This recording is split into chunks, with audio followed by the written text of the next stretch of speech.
ჩვენი წინაპრები დღე-ღამის განმავლობაში 7 ჯერ ლოცულობდნენ. ფსალმუშიც ხომ ასე ბრძანებს დავით წინასწარმეტყველი. 7 გზის დღესაშინა გაქებდე შენ. 7 გზის ლოცვას განსაკუთრებული ძალა და მადლი აქვს უფლის წინაშე.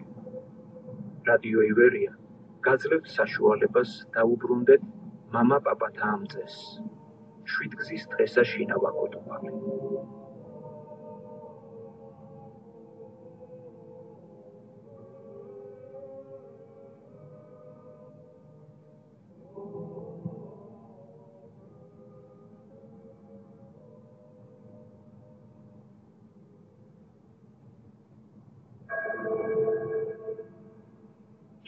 Jер დღესაშინა გაქებდე შენ უკრავ.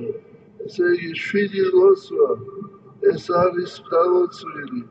ამიტომ ყველას უნდა გქონდეთ ჩიბეში 7 ლოცვა.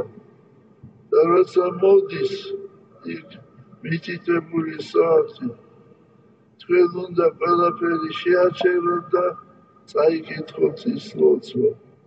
ამ დროს ერთიანდება მთელი საქართველო, ერთიანდება ჩვენი ერი, ასობით და ათასობით და მილიონობით ადამიანი თლიანდება და უფალი ბრძანებს, სადაც 2 ან 3 არის ჩემი სახელით, მე ვარ მათ შორის.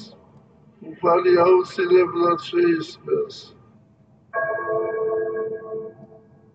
მამაო ჩვენო, რომელი ხარ ცათაშინა, წმინდა იყავ სახელი შენი, მოვედინ სუფევა შენი, იყავ ნება შენი, ვით არცა ცათაშინა, ეგრეცა ქვეყანასა ზედა. პური ჩვენი არსობისა, მომეთ ჩვენ დღეს და მომიტევენ ჩვენ თანანადებნი ჩვენი, ვით არცა ჩვენ მიუტევებთ თანამდებთა მათ ჩვენთან. და ნუ შემიყვანებ ჩვენ განსაცდელსა, არამედ მიხსნენ ჩვენ ბოროტისაგან.